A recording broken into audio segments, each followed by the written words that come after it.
I've always found diplomacy boring. Diplomats are these old sophisticated fuddy duddies who speak in a certain tone, in a certain tenor, and try to convey a nation's policy, a nation's concern, a nation's happiness, or a nation's anger in measured words to the rest of the world. At least this is what I thought before Dr. S. Jaishankar became the Foreign Minister of India. Today, India's diplomacy is on steroids, and Dr. Jaishankar is the toast of the town. My Pakistani friends tell me that if there is anybody after Prime Minister Narendra Modi that they truly admire, it is Dr. Jaishankar. The man seems to be a magician. And I'm going to talk about what recently happened in the United Nations General Assembly and how Dr. Jaishankar took on the Americans, what he said to the rest of the world, and why it makes sense for a resurgent India that is young, that is powerful, and that will not take things lying down. Hi, my name is Major Gaurav Arya, and you're watching Checkmate.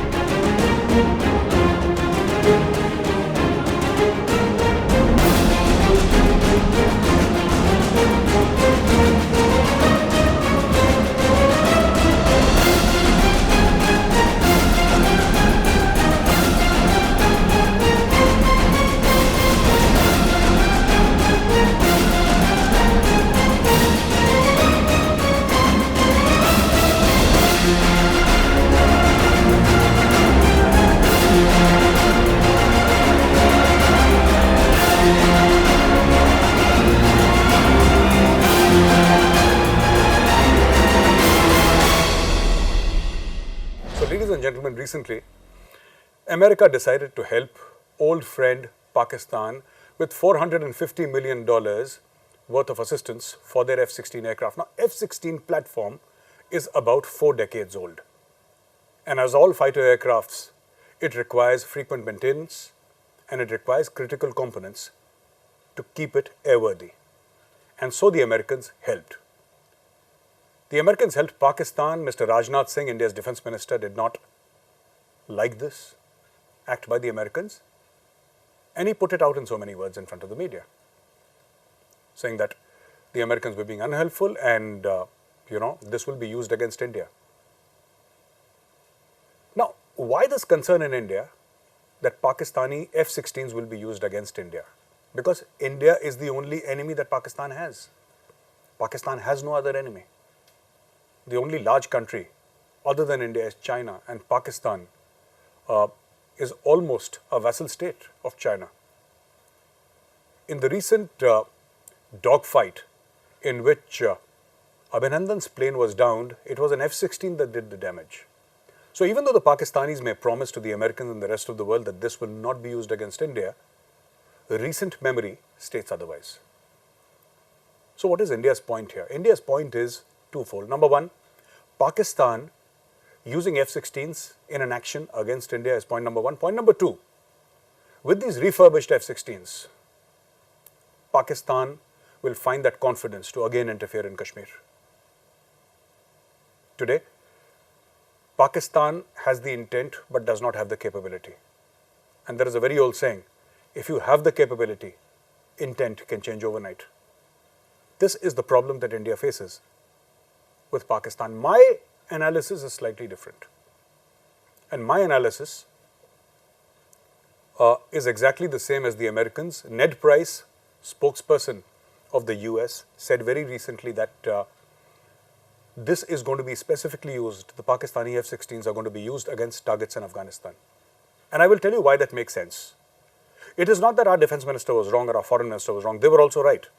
This problem is twofold. And the second issue is that in a recent interview, a few months old, Imran Khan had actually told a television anchor, on being asked if he would allow Pakistani soil to be used by the Americans to launch counter-terror attacks inside Afghanistan, his response was the now famous absolutely not. And this is pretty much the line that Shehbaz Sharif has maintained all the while.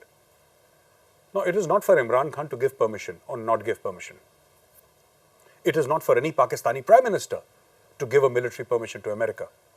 It is the Pakistani Army Chief Qamar Javed Bajwa who takes care of that. But the problem is that Imran Khan has whipped an entire nation of 230 million people into a frenzy. Imported hukumat na manzoor. We will not accept an imported government. The imported government in this case being Shehbaz Sharif's government, which he says has been installed by the Americans. Imran Khan blames an unknown American diplomat for ensuring that Imran Khan's government lost power. Now, all this is in large parts fake. When you ask Pakistanis that why would the Americans do something like that to Imran Khan, why would they unsettle or overthrow Imran Khan's government? The standard response of many Pakistanis, including people from the Pakistan Tehreek-e-Insaf is, well, haven't the Americans done it in Latin America? Haven't the Americans done it in Africa? Of course the Americans have done it in Latin America. And of course the Americans have done it in Africa. But does that mean that they have done it in Pakistan as well? This is a logic that Pakistanis are not willing to accept. And so the Americans sorted out this problem in the old-fashioned way. They gave $450 million to a cash-starved Pakistan. Now, this obviously does not come in form of hard cash. It comes in forms of components and maintenance and replacements, etc. And the Americans will now tell Pakistanis which target to attack inside Afghanistan. And this is going to have two very serious setbacks for Pakistan. You know, Pakistan can say absolutely not, and the Americans said fine. If you do not wish to give us bases, it's absolutely fine, you know, because the army chief could have very well said that I want to give bases, I think this is good for Pakistan. But this whole bases issue for drone strikes and fighter jet strikes inside Afghanistan has become such a political hot potato inside Pakistan that even the army chief dare not do anything about it. So the Americans did the next best thing. They gave money to Pakistan and told them to bomb targets in Afghanistan. And this is exactly what Ned Price, the spokesperson, a former CIA analyst, said to the media recently. Dr. Jaishankar visited the UNGA, the United Nations General Assembly, gave a wonderful speech about how we must get over our colonial past. He spoke about what India had done with respect to helping Afghanistan, with respect to helping Sri Lanka. He spoke about our vaccine diplomacy, and he spoke about how India has done over 700 projects all over the world. And in an indirect reference to China, he said all the projects that we have done, you know, they're all about what the host country wants, not what we want. Implying that China's investments are predatory in nature. When the F-16 issue came up, Dr. Jaishankar was unusually blunt. When Pakistan said that, you know, they're not to be used against India and these are for anti-terror operations, which is at least what America has in mind. Dr. Jaishankar said, you're not fooling anybody. You're not fooling anybody at all. And the Americans were taken a little aback because they're not used to this kind of language from anybody. But this is what Dr. Jaishankar said, you're not fooling anybody. And this sort of, you know, America had to respond and they said, no, our relationship with Pakistan is old and we have a relationship with Pakistan, we also have a relationship with India, and we do not look at Pakistan through our Indian lens and we do not look at India through our Pakistani lens, etc., etc. But the fact of the matter is India's concerns have been conveyed very, very strongly to the United States of America. In between, another thing happened, and this time from Afghanistan. Sher Mohammad Abbas Stanekzai is the Deputy Foreign Minister of the Islamic Emirate of Afghanistan, a Taliban member. For those of you who do not know, Stanekzai trained in India. He was trained at the Indian Military Academy. Mr. Stanekzai heard Shehbaz Sharif's speech in the United Nations General Assembly, which mentioned Afghanistan. And what he had to say was nothing short of extreme contempt for Pakistan. Before I read out the exact lines, I'd like to tell you in gist, he almost called Pakistan a beggar state. And he accused Pakistan of interfering in Afghanistan's internal affairs and also said that the world does not want to give you money. Why do you want to earn money through Afghanistan? Now, there is a hint of truth in what Mr. Stanigzai has said. And the truth is that Pakistan has always looked at Afghanistan as a cash cow. This has been Pakistan's past. Right from 1979 to 89, when the first Afghan jihad was being fought, Pakistan took billions of dollars from the CIA to fund a covert war in Afghanistan. The current mess that Pakistan finds itself in is a result of Pakistan accepting money from America from that covert war. From 9/11 onwards, for 20 years, Pakistan took billions upon billions of dollars from America to allow American weapons, personnel, equipment, vehicles, explosives, and weapons to move from Port Bin Qasim in Karachi all the way to Afghanistan.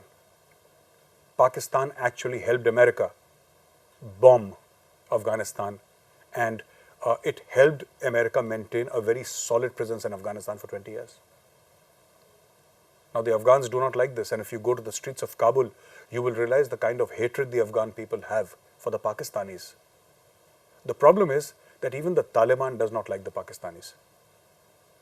There have been many prominent Taliban members who have called Pakistanis two-faced. Now, I'm going to read out exactly what Mr. Stanigzai said. And we strongly condemn the Pakistan Prime Minister's action. We don't allow anyone to speak against the Islamic Emirate. If Pakistan has an economic problem and is placed on a blacklist of the International Monetary Fund, no one takes their call to give them money. If you, that is Pakistan, are not given a loan, it's your problem. Find your way through any way you can, but don't talk about the dignity of the people of Afghanistan and don't defame Afghanistan just to earn some money. Now, this is blunt talk, even by Taliban standards. The Taliban don't talk very much, but they called Pakistan beggars. Pakistan also said that Afghanistan harbors terrorists who carry out attacks inside Pakistan. A part of that statement is true. The Tehreek-e-Taliban Pakistan does find refuge in Afghanistan. But the fact of the matter is that the Tehreek-e-Taliban Pakistan is a Pakistani outfit. It has Deobandi Pashtuns, people who fight against the Pakistani state. And they've killed more than 300 security personnel in the past 1 year of the Taliban occupying Kabul. This is the truth. And Pakistan is understandably worried. America would want Pakistan to use those F-16s that Dr. Jaishankar and Mr. Rajnath Singh had spoken out against. America would love for Pakistanis or the Pakistani Air Force to use those F-16s against Al-Qaeda, against the Islamic State, and against the Afghan Taliban selected targets inside Afghanistan. The Pakistanis are happy to do it because Pakistanis know that this is the only way they're going to earn foreign exchange. There is no other way for Pakistanis to earn foreign exchange. They don't manufacture anything. There are no services which they can sell to the world. I mean, there is nothing, not even agriculture. There's nothing happening in Pakistan. 1/3 of the country is underwater. The backbone of Pakistan is broken. And Pakistan thought this was a golden opportunity. So it grabbed that $415 million of assistance. $450 million to Pakistan is godsend. And now they will take American money and they will bomb targets inside Afghanistan. How will the Taliban react? The Taliban is going to react, and today I'm making a prediction here.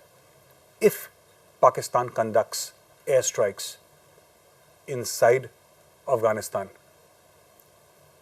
you're going to see very unfortunate attacks inside populated areas in Pakistan. You could have attacks in Karachi, in Islamabad, in Lahore, in Rawalpindi, in Hyderabad, Sindh, in maybe Quetta, in Peshawar. Because the Taliban is going to hit back and the Tehreek-e-Taliban Pakistan is going to hit back. And they're going to hit back very hard. The Afghan Taliban don't have any air defenses to talk about. So there is no way that they can successfully intercept Pakistan Air Force's F-16 jets. But they will respond. The Taliban will respond. The Taliban has never not responded. The Taliban will respond, and they will keep on responding till the time they bring the Pakistani state to its knees. The entire area, we call it the global south, or you can even refer to some parts as the Indo-Pacific, is changing at a very rapid rate. And it gives me great pleasure to share this with you as an Indian citizen, that the way Indian diplomacy is doing nowadays is indeed praiseworthy. You must have all heard the statement of the President of Turkey, Mr. Tayyip Erdogan. In the past, his statements on Kashmir were very belligerent. He spoke about the UN resolutions. He spoke about human rights abuses in Kashmir. And he spoke the Pakistani language for the past 3 years. It is this year that Tayyip Erdogan actually said that we want peace in Kashmir. We want prosperity in Kashmir. He almost said that this is a bilateral issue between India and Pakistan, not in so many words, but it was implied, which is exactly India's stand as per the Shimla Agreement. Turkey has reached out in a hand of friendship to India. And I think it is time that India also reciprocates. It is a mutually beneficial partnership. Turkey can benefit from India and India can benefit from Turkey. And Pakistan, as we have managed to tell the Turks, is largely inconsequential. Nobody benefits from Pakistan. If you engage with Pakistan, it will only mean that you're ending up spending billions of dollars of money, because that is what Pakistanis will ask you for. The Pakistanis are only interested in two things. Number one, give us money. Number two, if you don't give us money, please waive off the loan that you gave us earlier. This is now the new cornerstone of Pakistani foreign policy. Apart from the usual suspects like Kashmir, like Palestine, and of course Afghanistan. The people of Kashmir have stopped taking interest in Pakistan. There is massive development happening in Kashmir. There is more development happening in Kashmir than is happening in the entire Pakistan. And these are facts. The Palestinians are sick and tired because the Pakistanis will not do anything practical for the Palestinians. The entire Palestinian so-called movement, as far as Pakistan is concerned, is on Twitter. There is nothing on ground.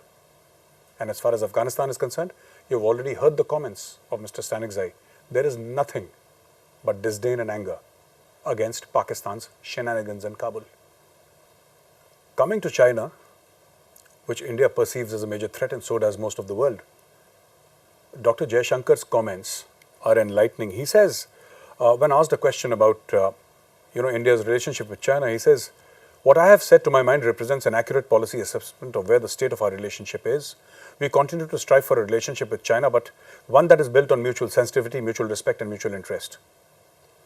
Now, Dr. Jaishankar saying that we strive for a relationship with China built on mutual respect and mutual sensitivity is essentially a diplomatic way of saying that we will be treated as equals with China.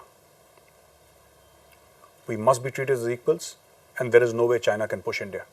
There is decoupling of the economy taking place even as I speak. Both India and China have massive interdependence. But because of the Chinese shenanigans, because of China's unprovoked aggression, first in Doklam, then in Galwan, and the way China continues to maintain an aggressive posture all along the line of actual control, which is roughly 3,500 kilometers long, is something that India finds unacceptable. Diplomatically and financially, how's India coping with this?